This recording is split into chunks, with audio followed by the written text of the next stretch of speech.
Good morning, good afternoon, good evening, and good night. Thank you for tuning in for another episode of CSV, ladies and gentlemen. Today we have Serein, and please welcome the members of Serein, Sanvi, Sani, Vri, and Paki. If you guys don't mind, could you unmute and give yourself a bit of an intro so that the audience gets to know you a bit better? Hi guys, we are Serein'S. I'm Vri. I'm Paki. I'm Sunny. I think Saudi is frozen. We're a dance group and we're based in Bangalore. I'm Sanvi. All right. I think there's a bit of a delay from Sami's end, but anyways, let's get into it directly, guys. So give us a bit of a history to how your group came to life. Who started it?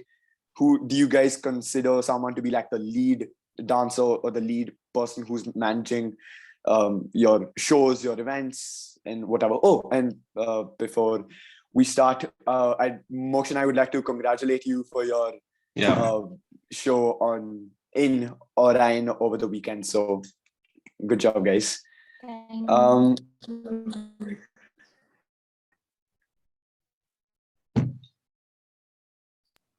All right. Yeah. Thank you so much. So for your question, we came together as a 4-member group at first. So basically, we were a bunch of girls at school who created a dance team by ourselves to give performances for school events, stuff like Model United Nations or assemblies. And once like 3 of us graduated 10th grade and Sanvi was still in Jain Heritage, we still kept in touch. So the 4 of us decided to collaborate during the COVID-19 pandemic. So it was an online collaboration and we started to get in touch again, start to get closer again. And that's when the idea came and we worked on it. And we shot our first cover, Pretty Savage. So yeah, that's how we came together. Right. Amazing. So you guys started in November last year, right? If I'm not wrong. And you guys first started off with 4 people, and I was doing a bit of research over the weekend. 4 of you, right? Yeah, we have 8 members. And the 8 people have been there since day one, or as you started performing more and more? As we just started expanding after first we started with 4 members, 4 of us from school. Then we had background checks of many people from past groups and all that stuff, and then we found many people we wanted in our group, and turns out that even they wanted to be in new groups and start off new. So we got in a few members and then some from our connections, and yeah, here we are, 8 people. And so tell me a bit more about the name. What does it mean? Is there some significance? And I know obviously you guys specialize in K-pop in terms of what you guys dance to. Is it something in Korean? What is it? I think Serein'S was founded by Sanvi, and see, it's not very deep, okay? Basically, she went on Pinterest, she searched for aesthetic names and she found Serein'S, and that's how we are Serein'S now. Basically, Serein'S means the dew after a sunset. So and that's in Korean or which language? No, English. Nothing at all. Oh, English. Yes. Oh, wow. If you guys want to know the story about how we came about for our name, the Cool Story Bro podcast, check out our first episode. That will be linked down in the description, or click the channel. It'll be linked here somewhere, left, right, center, somewhere. It'll be there. So talking a bit more about dancing. Obviously, you guys performed in front of, I presume, at least 100 people over the weekend, right? So obviously, More, I think. Hundreds of people. So how many so I'm pretty sure you guys must have some anxiety before you dance. How do you cope with it? And do you guys have any tips for any upcoming dancers? I think definitely we were all very nervous before we started. But I feel like when you're among your own members, it definitely helps with how anxious you're feeling. You're definitely feeling more calm as soon as you see someone else from your own group. And I think it's just like before you actually start dancing, once you start dancing, you're in like this trance and you don't really think of anything else. So it just automatically calms down.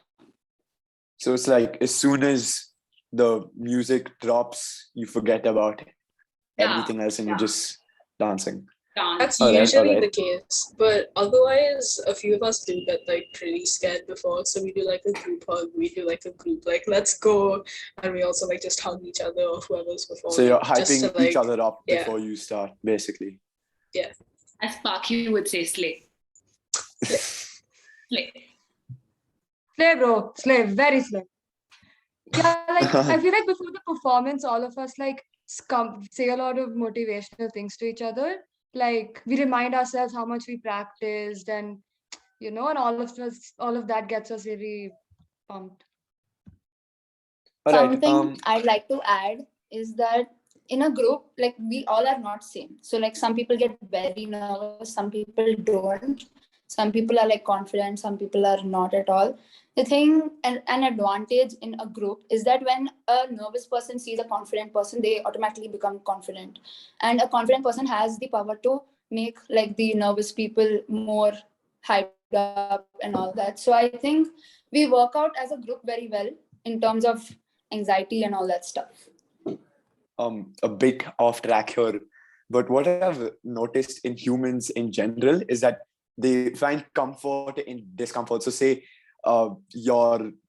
there's a test that you've not prepared for and your friend isn't prepared for the test too, and you say, bro, have you studied? And he says no, and you're like, oh yeah, we're going to fail together. And does that happen too? You're like, okay, you're scared, I'm scared, Yes, let's be I scared mean- together and let's still kill this performance and give it our Yes. best.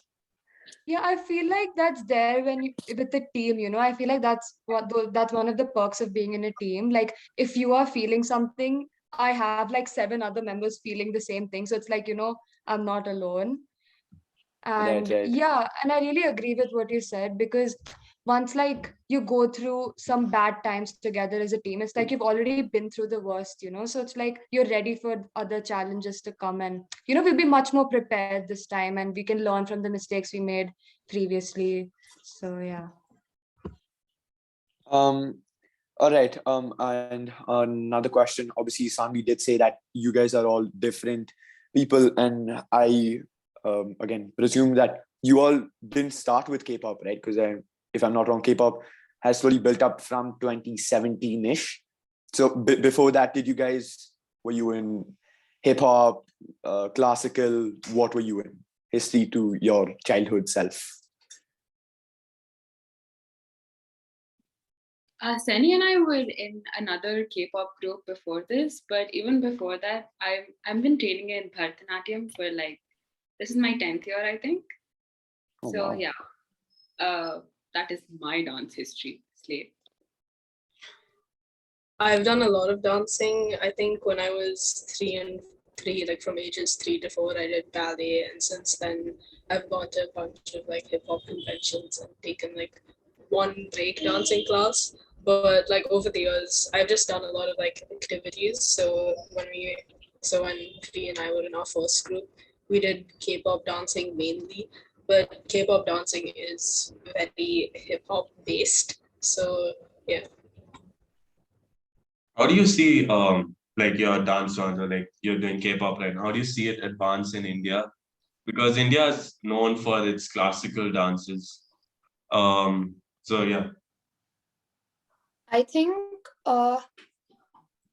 K-pop cannot be generalized into like one genre. It's like a mix of a lot of genres, and like depending on the song and the vibe, they make choreographies So like it depends on you. If you are a hip hop dancer, you will go for hip hop choreographies in K-pop. It depends on that. And most of us are from hip hop backgrounds. One is from ballet, one is from a classical background. But like even though we have differences, I feel like we can work together as a team because K-pop has many variations which we can work out well and distribute parts well. And I feel like anyone who can do classical dances can do hip hop well automatically because they've learned to learn details in a dance, and hip hop is not very detailed, so you can learn it.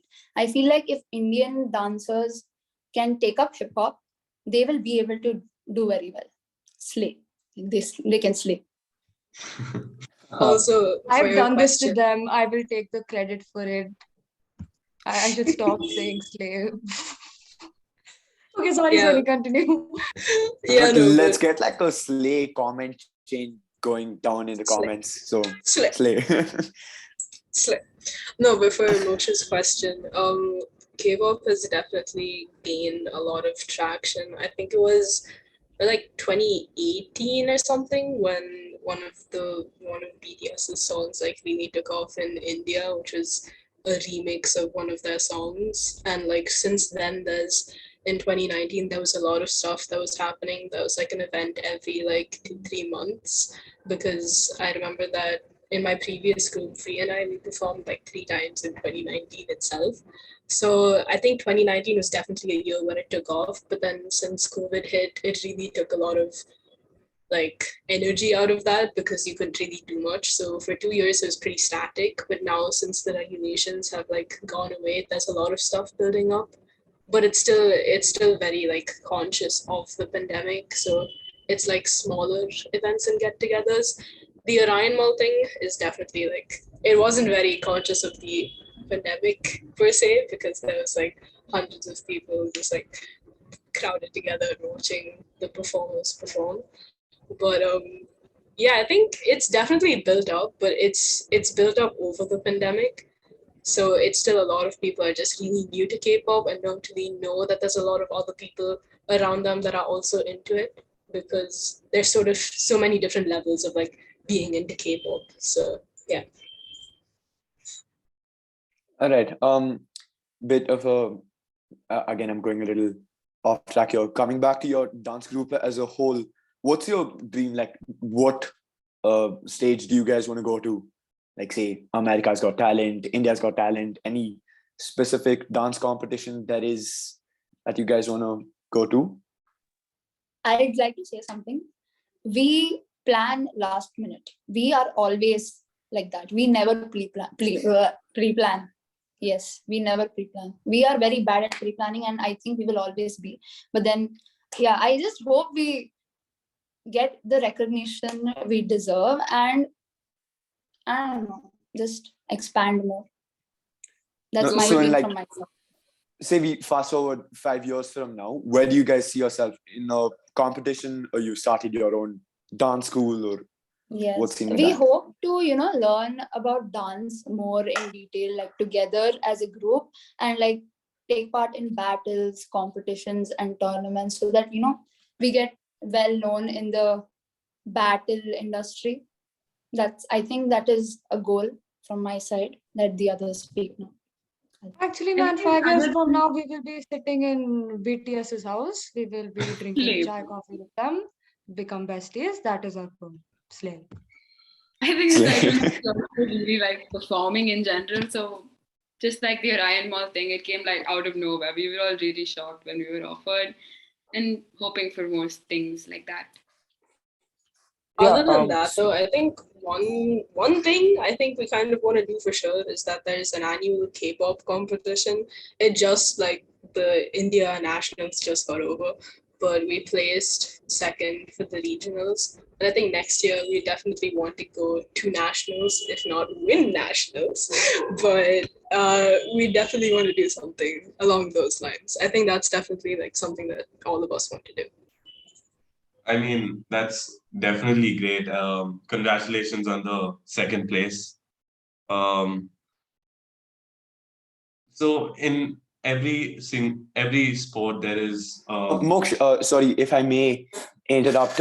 Speaking of your whole gig in Orion, so who was the one who decided, all right, guys, you know what? There's a performance coming up. It's K-pop dancing, Korean fair thingy. We need to go get the team ready. What's the song we're going to do? So who does all of that? So who decides all that, or is it done collectively? Definitely There's this collectively. yeah. Yeah, Slay. clearly collectively. Okay, I'll just go first. Sorry. One thing I really like about Serene is that we really, like, all of us individually just take up responsibility ourselves for certain things. So that way everything gets taken care of. So we really don't need like one person to tell us what to do. Like we ourselves as individuals know that, okay, music, this needs to be taken care of. So one person will make an announcement that, okay, we need to make a list of all the songs that we want to perform. And yeah, so everyone just takes up responsibilities individually, and that's how we get work done. Yeah, Okay. but specifically for the Ryan Mall event, I think I was eating dinner and one of the organizers, the one that invited us to perform, she called me and I didn't have her number saved. So I was like, hello, who's this? And she was like, oh, I'm this person from the organization. And she just said that, like, if possible, can you perform in 2 weeks at Orion Mall for this event? And gave me like really details. And from there, I told the group, I was like, you guys want to do this? Like, is this fine? Like, is this timeline okay if it's like in 2-3 weeks from now? And from then, we just like made an Excel sheet and all of us just planned together, like excessively, got on calls on Discord till like 2 a.m. Like all of that kind of good stuff, just collectively. Because we don't have a group leader, so it's very like everyone has to say something. It's a democratic group. So, Would you have preferred it this Yeah. way or with a group leader? I mean, things would have been easy. I agree if we had a leader and they would take responsibility. But then it's better for all of us to be happy than to be full organized, I feel. I mean, we are not organized. I can't guarantee that. But I hope we do become in the future. And yeah, there is no necessity for a leader till now. I think although we don't have a specific group leader, we definitely have people who are really good at certain fields. Like someone is really good at picking up choreos really fast, so they would learn that choreo and teach it to the rest of them. And like say some other person is really good at editing music, so they would edit the track for all of us. So we definitely So you've have delegated the tasks in such a way that everyone is doing at least something to contribute to the group. Yes. All right, perfect. A bit of a controversial question here. Who would you say is the best dancer from your group? Sanvi's the best. Sanvi's the best. Sanvi. Sanvi's Easily. Easy question. I think Really we easy. all definitely Yeah, oh, agree wow. as well. We all I definitely think Yeah. everyone would say Sanvi. Yeah. It's just- Sanvi, Yeah. who do you think is the best dancer? That's what I'm curious to know. She's narcissistic. I hope she says herself. My answer is controversial. Okay, I think I am the best dancer. Perfect. This is what Yeah, you you do. don't That Democracy works. This is All what's of going us on agree. Insta. Thank you, Sanvi. Perfect, Bro, I'm guys. giving you nice content. Free views. okay? Free views. Free views. Okay, I'm again going to look at one of the questions we have prepared. So what's your advice to someone who's aspiring to be a dancer but doesn't know where to start? What was it like on the first days when you guys started? And were you confident about this being like a professional thing as such? I don't I think, think- anyone is confident immediately. It's definitely something that builds the more you perform and the more you dance. And So I think, practice. yes, practice, definitely practice. And also, you don't really, I know if you're someone who does things on Instagram, views, likes, saves, comments, all of that like tends to get into your head. But I think even though it's hard for some time at least, you need to try your best to forget about all that and just do it because of your love for dance. And if you concentrate on how much you love doing what you do, you'll automatically do great. Speaking of Insta, guys, follow our. We'll plug it down below, and we'll plug their account down below. Moksh, we have to fix it. Yeah. And another question I had. So, for someone who's starting off and who wants to build a career in dance, would you say start off like, so they're obviously they've learned dance and now they want to show it to the world? Would you say go to competitions or start off on social media first, and then as people recognize you, they'll be the ones who will call you and you'll be going to the competitions invited? Just do everything. Go for it. Everything. Slay. Yeah, I Alright. think it doesn't really matter in what order you do it, as long as, like, for me, for example, I've had like a dance account since like 2018 end or something, but like it really doesn't matter that I've had it since then. It's just that it doesn't matter since when you've been doing dance, as long as you're like passionate about doing it and you can see opportunities that you can take, then you should take them and just like do the best you can, even if it's not like for your standards. If it's not as good as you'd hope to be, you should still just keep like doing it and keep practicing. It doesn't matter like how you're doing it, when you're doing it, whatever. You just do it. Even if you like don't get views or likes on social media, you can still see how you've grown, and seeing that really gives you satisfaction. All right. Another question I have is, so obviously, I'm gonna assume that all of you want to become dancers when you grow up, like professional dancers. And is that, or are you gonna go into some other field? It's a professional answer for me.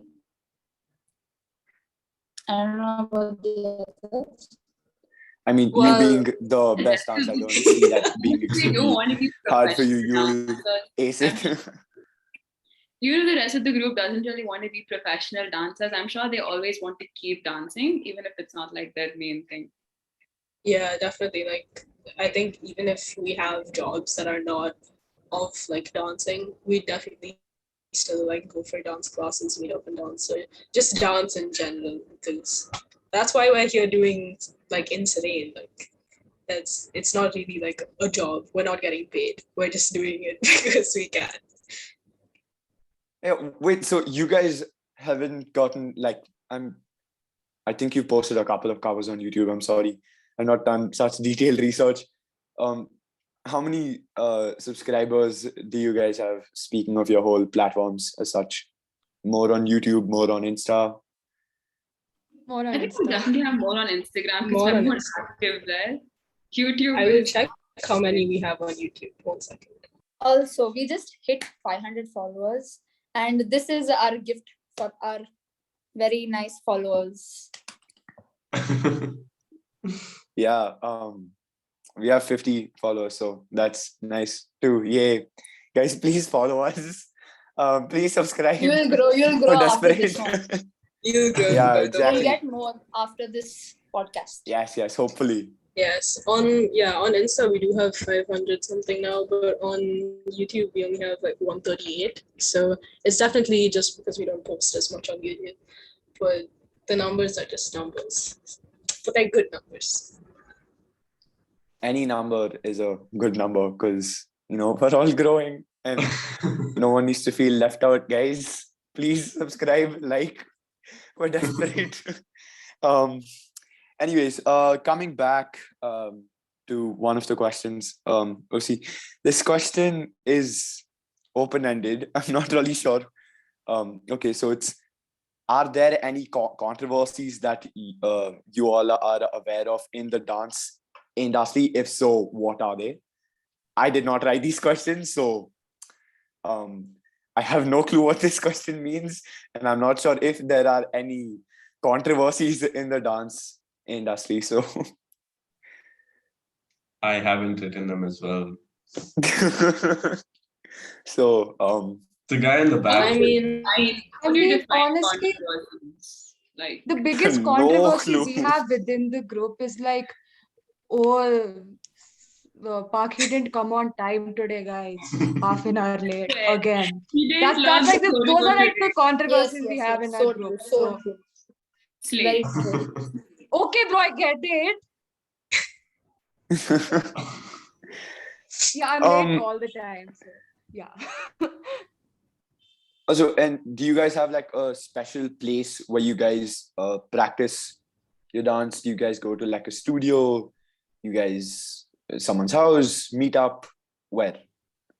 There is a studio near my place, which is like, I don't know, it's not the midpoint of everyone's house, but then it's the, I don't know, it's the midpoint. It's the midpoint, but it is in the mid. Yeah, it's not the midpoint at the same time. Okay. But like the studio is cheap and it is affordable and it is very nice. So we meet there. Yeah. All right. I mean, perfect. Efficient. Usually, since we've been meeting there for like a really long time, we just keep going there. It's an hour drive for me. For free, it's like 45 minutes, 50 minutes. It's not really a midpoint. It's kind of off the center of the city as well. But like, it's the best studio we have so far. And since we've been going there so regularly, everyone knows when to meet. Although a lot of people aren't on time, like parking, But it's fine. We still practice, so it's good. I don't know what you're talking about, guys. She is little bit. I don't know what she's talking. So how many times a week do you guys practice, and what's next on your performance wise? Depends. I mean, if there is a cover we want to do or like a performance coming up, then we meet for like a lot of days. Otherwise, if there is nothing much we have planned, like till now we have had like back-to-back comebacks, you can say. We have had comebacks and till now we haven't had any break. So we don't really know what we will do in the break we will have in the future. But we do practice mostly on the weekends because most of us are free only then. And even if we do practice on the weekends, we practice for like 8 or 6 hours. 8 is max, 6 is like minimum. continuously, just Yes. obviously with breaks. Like we and do all. have lunch breaks, eating breaks and all that stuff. But yes, we do practice for 8 hours. We usually book the studios whenever they're like free, so it's usually between like 10 and 3 or like 11 and 4, and then we'll take like an hour break between that. But we usually extend it. If it is late, then the maximum we'll extend it to is like 6:30. But yeah. Oh, wow. Well, another question I have. So again, going a bit off topic here and coming back to your whole to your group as a whole. So can you explain to us who is in charge of what? I mean, you guys did say that you have delegated tasks in such a way that someone is doing something or the other in terms of booking the studio, editing, deciding which song to choose, blah blah blah. So walk us through that. So for Oh, go for it, bro. Go for it. no, bro. Go, bro. Slay. Okay, one by one. You say first, then I. Okay. Okay, let's go. Relay. Come on. Yeah. Yeah. I think Rashi is really great with editing and camera work and all that. So she does that a lot. Even Bri and Sani But- do. I mean, she's just not mentioning herself. I don't know why she's being humble and all that stuff. But Bri, Sani, and Rashi mainly edit our videos. So do check them out. Yeah, and for Yes, we'll link them songs, down. it's Sanvi and Dundubi. They do a really good job with songs. And when it comes to finances, not to flex or anything, but we have a 22-year-old in our group. So like she takes care of the finances mostly and like, yeah, like paying to the studio person and stuff. She's the only one with a bank account, is what that means. So she's she's the one who does the money stuff, basically. But I think other than that, it's not really, we don't have it like, it's not delegated. It's not like if we're making a video, me, Vri, or Rashi are gonna edit it. It's more like if we're making a video, whoever wants to edit it should like speak up and say that they want to do it, and then prove to the rest of the group that they're actually like capable of editing well so that they can edit the video. So it's more of like volunteer work per se. It's like we write down a list of everything we have to do, and then people say what they want to do. And if someone's not said anything, then they'll get like what's left. So it's like first come first. So unless you convince the other person. But it's more like volunteer based. All right. I have I think we have time for only one more Yeah. question. It's a silly question. So me, I consider myself a bathroom dancer. I'm a professional at it. I am like Michael Jackson whenever I'm taking a shower. So what would you like, again, very open-ended question. What's your one go-to dance move that you can use for any song that comes up? Like say you're at a party and you say, you know what, I need to flex my bathroom dance moves, but your mind goes blank and you have that one easy go-to step that you can use, and everyone's like, oh my god, shit bro, this guy is like a dancer. So what's your go-to move? Wave. Y'all just work, bro. You know I what don't- the funny part is? Like someone on the group chat before the podcast like asked, oh, bro, are they going to make us dance? And we're like, no, bro, why podcast it is? And look where we are. I mean, it's the last like 2-3 minutes. Come on, man. They have to see something or the other. I feel like Sanvi would answer this question well because she's really into freestyling, and even Seni, like more others, like we just like do the choreos we need to do, but Sanvi and Seni freestyle really well. So Those two freestyle, all of us twerk. Yeah, I think bye and podcast khatam. Bye guys. I know Much that. information. So in Orion Mall, Sanvi and I had a duet performance, and the end of the duet performance, we freestyled. I think when you are in a situation where you have to do like a dance move, I personally don't have like a dance move I would do. I'd probably just do anything that goes with the beats. But basic stuff like the wave, like what Sanvi was saying, or like something along those lines is it's the easy basic stuff you can go to, like shuffling. It's like whoa, sheep, whoa, dance. Damn. Yeah, So, shuffling. Easy, guys. No need to learn it. It's like in your genes, you'll perfect it in no time. yeah. Yes. Yeah. Amazing, guys. I think that's all the time we have today. It was a pleasure having you guys on. And for the audience, check out their Insta, check out our Insta, subscribe to their channel, subscribe to our channel, like, share, comment, every single thing. And yep, thank you for watching. Thank you for watching. And in case we don't see you again, good afternoon, good evening, and good night. Thank you. Thank you.